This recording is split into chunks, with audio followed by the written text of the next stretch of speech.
Deuxième technique qu'on utilise, deuxième atelier pratique, qui est directement corrélé à ce premier atelier, c'est l'atelier d'art-thérapie.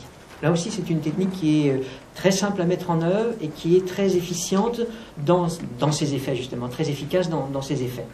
Elle est liée au rêve éveillé puisque concrètement elle va consister en stage, et donc c'est un travail que nous faisons en groupe, et on le fait en groupe volontairement. Là on fait une thérapie entre guillemets de groupe aussi, on utilise les énergies du groupe, hein. Et donc le principe est très simple. Le moment de l'atelier d'art-thérapie va consister à reproduire, à refaire. Alors en première année puis en seconde année, on utilise la technique de la peinture. Comme le nom l'indique, hein, l'art-thérapie, on va solliciter ou susciter ou utiliser une technique artistique particulière, non pas pour faire des œuvres d'art, et ça c'est très important de le dire au commencement de ce type de formation, non pas donc pour faire une œuvre d'art, mais pour continuer le travail qui a été amorcé dans le rêve éveillé, c'est-à-dire pour travailler sur soi-même. Et donc, dans l'atelier d'art-thérapie, eh bien, on va revenir sur une des images qui aurait été en général une image forte. Mettons avec notre petite expérience de tout à l'heure, vous pourrez avoir comme suggestion eh bien, de peindre la scène qui aurait été la plus forte pour vous. Et si jamais vous avez eu, comme peut-être tout à l'heure, un contact intense avec une image intérieure, mettons ce cheval qui est apparu, eh bien vous aurez peut-être le désir de le peindre. En tous les cas, ce sera l'exercice qui sera proposé.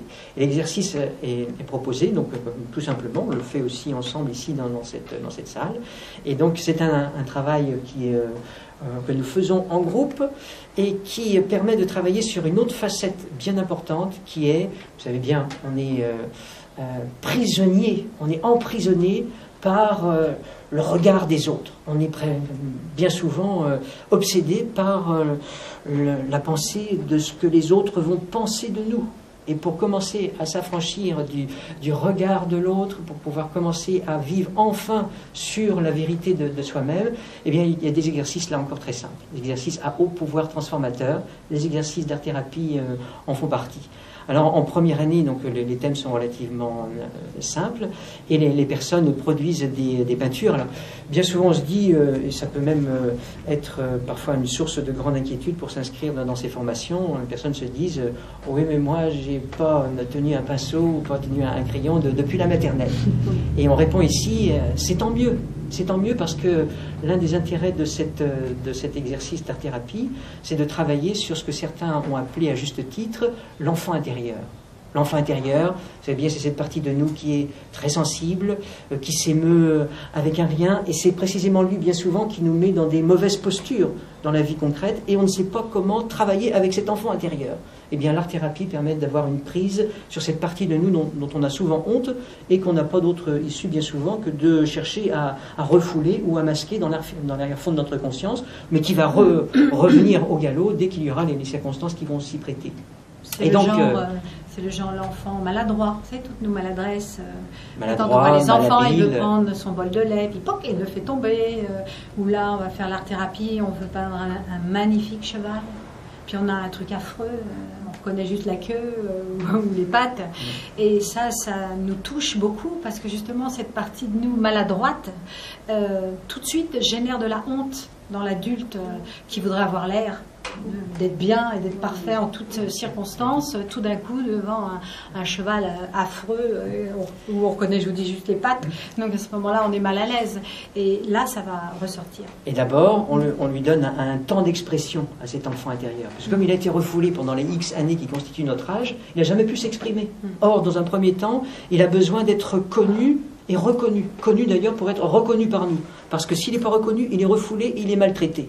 Et donc on va commencer par nous dire, bon d'accord, là on va créer un environnement qui va être affectivement sécurisé et sécurisant. Et donc on va s'autoriser à montrer des facettes de nous, même si on est des messieurs et des madames très comme il faut dans la société, avec des postes tout à fait honorables. Chacun d'entre nous, même notre directeur là, qui a sa cravate et tout cela, toute personne a un enfant intérieur. Et l'enfant intérieur, tant qu'il n'est pas intégré, joue des mauvais tours. Là, il n'y aura peut-être pas des mauvais tours sur le monde du travail, mais peut-être dans le privé, il va sortir de sa petite boîte, là, comme un diablotin, et causer parfois beaucoup de tourments.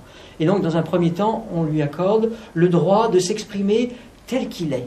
et c'est un exercice qui est tout à fait déjà en lui-même formateur. Et donc pour vous montrer un petit peu ce que vos prédécesseurs ont pu, pour ceux qui s'inscriraient dans notre formation, et pour vous rassurer sur la nature des peintures que l'on peut faire en première année, eh bien, voilà, quelques petites images comme cela qui vous montrent que, bon, c'est pas la perfection, ce sont pas des œuvres qui sont élaborées, vous voyez, normalement, la plupart des personnes se disent, oui, mais ça, c'est un enfant de 5 ans qui aurait fait ça. Oui, c'est fort probable que ce soit un enfant de 5 ans.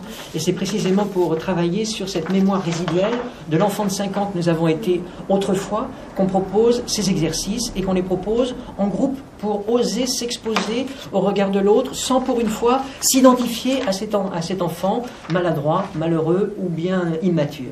C'est un exercice qui, par le seul fait de le faire en groupe, permet de prendre de la distance par rapport à ces aspects de nous-mêmes qui sont souvent honteux. Très élaboré, regardez. Bon, là, il y en a qui se découvrent vraiment artistes et puis avec des vocations. Vous avez vu ça comme c'est mignon? Alors, en première année, on fait le travail en groupe et ça suffit. Et surtout, on reconnaît, celui-là. Et surtout, on ne fait pas de commentaires. Dans la première année, on ne fait que peindre ensemble. Et déjà, c'est très formateur que d'oser, nous, adultes, comme ça, de tel âge, se présenter aux autres avec des petites peintures de la sorte. Donc en première année, on ne fait pas de commentaires, ni en groupe, ni de la part du formateur, ni de la part des participants. On supporte simplement le regard d'autrui, parce que l'exercice consiste donc à faire la peinture ensemble, donc ici dans cette pièce, et ensuite, la deuxième partie de l'exercice, on circule dans la pièce pour voir ce qui a été produit ici ou là, mais la consigne c'est justement de ne pas faire de commentaires, et de regarder justement, d'essayer de regarder ces images comme on regarde précisément les images les peintures d'enfants. Vous voyez bien, quand on regarde les peintures d'enfants. Avec amour. Peintures d'enfants, spontanément, on va dire au petit, mais c'est très joli, mon chéri. Et en plus, on est sincère. On est tout à fait sincère lorsqu'on dit que c'est joli. Et il est possible de le faire. Alors, c'est plus facile de le faire pour nos co-stagiaires. On va voir, et c'est la consigne, on demande aux personnes de regarder les peintures qui ont été produites comme ça, avec l'œil du cœur ou avec l'œil intérieur, comme si c'était une peinture d'enfant. Et on va percevoir, derrière l'imperfection de la forme, on va percevoir la vibration de la personne. On va percevoir toute la richesse émotionnelle de la personne. C'est ce qu'on fait spontanément avec les enfants, c'est ce qu'on peut faire avec quiconque, et c'est ce qu'on peut faire avec soi pour rétablir un nouveau commerce avec cette partie de nous-mêmes qui a été si longtemps maltraitée. Et donc la partie d'art-thérapie n'est pas très longue dans le moment de nos formations, elle dure peut-être 45 minutes, mais c'est un moment qui est souvent très intense émotionnellement, et c'est pour ça aussi qu'on le fait. Et on le fait régulièrement de stage en stage, donc toute la première année, la deuxième année. En deuxième année, on sophistique un tout petit peu le travail puisqu'on apprend aux personnes à analyser les peintures. Parce que de la même manière que les rêves éveillés peuvent être analysés, les symboles des rêves éveillés peuvent être analysés avec beaucoup de profit, on peut apprendre à analyser les peintures. Et il y a beaucoup de choses à dire sur une image, une simple image comme ça, il y a beaucoup de choses à dire. Et vous apprendrez à les dire, mais ça en seconde année. D'abord en première année, on s'autorise à faire ces expériences, à laisser sortir ces matériaux du subconscient. En deuxième année, on apprend à les exploiter de manière analytique. Là encore, on le fera d'une manière tout à fait encadrée. Et puis en troisième année, avec Aruna, on développe davantage encore cette partie de l'art-thérapie, puisque Aruna propose un atelier qui est centré sur ce qu'on appelle la technique des mandalas, technique qui commence à être bien connue maintenant, que nous on pratique depuis bien longtemps. Il y a parmi vous qui connaissez les mandalas. Vous les reconnaîtrez, là il y en a une série qui sont accrochés dans cette pièce. Et donc les mandalas font partie de ces techniques avancées de l'art-thérapie. Ça fonctionne comme le rêve éveillé, c'est à la fois un miroir de l'âme et des parties subconscientes de l'âme, et c'est aussi un moyen de travailler sur soi. Toutes les techniques d'art-thérapie ont cette double vocation. Ils révèlent des aspects du subconscient, et en retour, on peut les utiliser pour faire, en travaillant sur les images elles-mêmes, sur les peintures elles-mêmes, on travaille sur les arrière-fonds qui ont produit ces images. On travaille donc sur le subconscient. Donc en troisième année, vous serez initié à la technique des mandalas.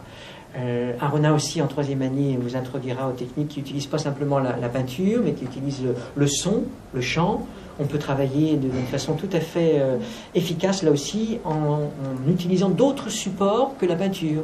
Et au fil de nos stages et de nos cycles, vous serez initié à ces divers supports de l'art-thérapie. Donc le chant, ce sont les sons. Plus tard, dans le second cycle, il y a des techniques diverses d'écriture automatique, très intéressantes, très efficaces aussi pour appréhender les profondeurs de l'inconscient. Et puis, pour les réparer. Oui, et pour les réparer. Connaître et réparer. Mais c'est toujours les deux volets qui sont très importants dans tout ce qu'on fait. Un volet pour voir comment on est. Pour révéler, là, avec les petits dessins, vous allez voir que le regard le plus mauvais que vous avez, c'est sur vous-même. Ouais. Il faudra apprendre à dépasser ça, cette capacité si dure à se juger, parce qu'on a une image tellement parfaite. Réintégrer l'enfant intérieur, réparer. se réconcilier avec lui. Voilà à quoi servent les techniques d'art-thérapie. Elles sont très efficaces et à terme, cela a des effets sur notre comportement. Là où à nouveau on pouvait être saisi par des émotivités qui nous mettaient dans des situations d'échec, peut-être des échecs à répétition. Dans la vie sentimentale, professionnelle, comme on disait, eh bien on va gagner vraiment du terrain. C'est-à-dire que le sentiment d'estime de soi qui était si peut-être mal en point, on peut dire, avant d'avoir travaillé sur soi-même, commence à être restauré. Bien sûr, c'est proportionné au travail intérieur que vous voudrez bien fournir, non seulement en stage, quand on est en groupe, mais aussi durant les temps d'interstage. Ça, c'est un point important. Parce que ceux qui travaillent peu auront peu de résultats. Oui, et là, c'est mathématique, l'univers est très mathématique. Ceux qui vont persévérer dans la répétition des exercices auront nécessairement des fruits. Des fruits. Et pour terminer sur l'art-thérapie, donc on a fait travailler aussi dans les cycles supérieurs avec la terre, l'argile, le modelage. Ce sont des techniques qui sont tout à fait intéressantes également. Et puis on travaille aussi avec le corps. Donc il y a certaines choses, dans le troisième cycle, il y a des mouvements sur le corps pour réintégrer, parce que s'il y a bien quelque chose aussi qui est assez mal intégré dans notre conscience, donc qui est laissé pour compte, c'est non seulement l'enfant intérieur, mais c'est un rapport amical, un rapport aimant, un rapport harmonieux à notre propre corps. Et comme le disait Aruna tout à l'heure, l'approche de la psychologie qu'on propose ici, c'est une approche, le mot qui est un peu convenu aujourd'hui, c'est le mot holistique. C'est-à-dire on travaille, non seulement, on va en parler sur les dimensions les plus élevées, mais aussi on travaille sur les dimensions les plus concrètes. Alors on a parlé des émotions, là, maîtrise du corps émotionnel et maîtrise du corps tout court. Et donc toutes ces choses sont en programme au fur et à mesure que l'on avance dans nos divers cycles.